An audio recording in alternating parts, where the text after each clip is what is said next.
All the way up at Père Lachaise, which is what this wall is behind me. Cooper's desperate to pee on every plant he sees.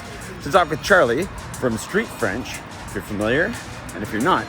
He's a language coach that teaches you how to integrate French more actively into your life in ways that make sense, that I imagine are actually more immediately useful in your daily life than just using a generic app. Oh shoot, I met him recently and I just realized I probably could have put your questions to him if you're learning French, but I learned French and I hear these questions all the time, so I figured I'd pose a few of my own to him today. And if you have more questions, leave them in the comments below and maybe we'll get together again and I can ask those questions next time. Good, how are you? Actually, I want to ask you right off the bat, I think for a lot of people in Paris actually that are learning French that didn't grow up speaking it maybe, for somebody who's struggling to actually get their French to improve, because there's a lot of people in Paris that actually move here and live here for years and don't improve their French. What's the main piece of advice you give to be like, no, here's how you can consistently level this up? Yeah, the main thing is people don't get in enough reps speaking French. It's really common to meet someone who's been living here for like 10 years and they still can't speak French very well.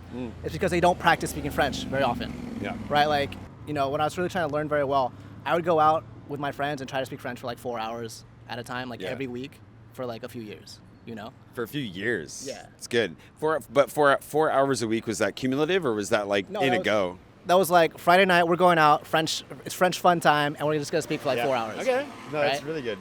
You don't want to start out trying to speak for 4 hours if you're a beginner, but 10 minutes a day, 15 minutes a day, but real conversation practice with someone. That will melt your brain. I remember when I first moved to Nice, that was my thing where I was like, I'm gonna try and meet as many non-French speakers as possible. And I think the other thing that maybe people fall into is the trap of believing that you have to speak to French people.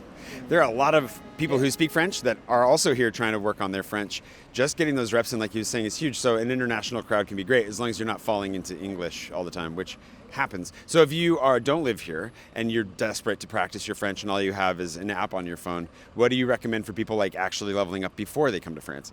Okay, so before I moved to France, I was living in LA and I found a meetup on meetup.com to practice French, and I would go religiously for 2 years every week and just practice French. Almost no one there was French, but we would just practice conversation and practice using the language. I just really love speaking French. It's just super fun, all the connections I've made. I just love it. I appreciate that. I think, so there's a theme that I'm hearing here, and that is discipline. Actually showing up consistently and doing it. Would you use that word or would you say something else? See, I struggle to say discipline because I'm hanging out with my friends. Right. I'm not even thinking about it. I just love spending time with my friends who speak French. Yeah. It's just, I guess it is discipline, but I love it. Well, because you're showing up consistently. So I guess then maybe that actually leads straight into the question that I was kind of wondering if I should ask. What is your recommendation then for people actually making friends? You said meetups. How do they do that? I think a lot of people also today are more comfortable on their phones than they are in person. So this could be a broader, more psychological question, I guess. But you are in the business of psychology to some degree because you're coaching people through this stuff. How do you push them to go out and make friends? I mean, just go out and do it. There's meetups on meetup.com. There are Facebook groups. I had a good friend, Anna Beth. She's a comedian here in Paris. She was telling me she just joined a run club. Yeah. And I was like, I don't even like running, but I kind of want to go. Yeah. Just get out there and meet people. Parisians or French people in general are really friendly, I find. Yep. They want to talk to you. Yeah. I hear a lot that Parisians are rude or French people are rude. I don't find that to be true. Yeah. Just like in New York, I don't really find that to be true either, or LA. But it's just you got to go out there and meet friends. I think you just got to take the risk, right? Actually get out there and try it. And to your point, the French. I think the French are potentially lacking, and I find this when I go to even just London. Anglophone culture does have a little bit more of an open door to banter on the street, so it's much easier to strike up a conversation with a stranger elsewhere, which might make it feel colder, make it feel ruder here in a way. Yeah. But the reality is that the French are very happy to talk about anything, especially politics. You really want to dig into it. It might be the gift you give to them as being the icebreaker. And if you can bring that to the table, perhaps you can form some friendships with people who otherwise would be a little bit too intimidated. Yeah, I tell my clients, go to the same coffee shop, a few days in a row, start talking to the people there, right? Become a regular. Yep. A lot of times they'll be really open and they'll want to talk to you. Yeah. What if people want to follow you or get more hot tips? Where should they go? I'm really present on Instagram, at street_French. YouTube, my website, streetfrench.org. What are your like hot take, absolute beginner tips? Like, okay, you want to get started right now. What are the 3 things you're going to do to get it going? Oh, man, that's tough. I mean, what I do with my clients is really custom. And it's like I see where they're at, what they have in it. You know, like, oh, this person's married to a French person. Okay, how do I get that going? It's just so different. I would say find some friends, find a meetup group. There are apps like Tandem and Hello Talk. Do you know those apps? Yep. Yeah, just find people. Learning a language, it's about community. Language was created for humans to connect with each other. It's just, you can't do this alone in your bedroom on some app, like in a book. It's just not what language is created for. Yeah, that's great. Thanks a lot, Charlie. I appreciate it. I'm going to go practice my French right now.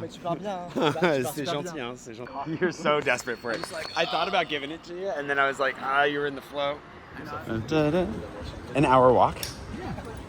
Man, living the dream. And thanks to today's patron producer, Esther J. Lee, and all my patrons for voting on where I'm going for a drink right now. Like, I need another drink after last night, but they thankfully have food as well. And I'm gonna confess, this is a place that I have never been. It's been on my list for a long time. However, it's also a place I've sent people because they have a very good reputation. My friends love them. They've got a great name, Pony Club. I will beep that out if I don't actually like them in the end, but I'm having a hard time believing that could be possible.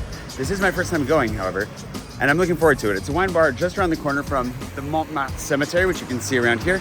Fun fact about the Montmartre Cemetery, it is uphill a little bit, but not on the hill. And I always thought that I think it's like the St. Vincent Cemetery, right? On the hill was the Montmartre Cemetery. It took me years to figure that one out. Like, I got the names all mixed up. I don't know what I thought this cemetery was called, but it's also kind of epic. You got this trestled, it's like this quiet little park with a road going over the top of it. You can tell I've never actually been here before because I went to the place next door first, and it took me until I was looking at their menu to realize I was at the wrong place.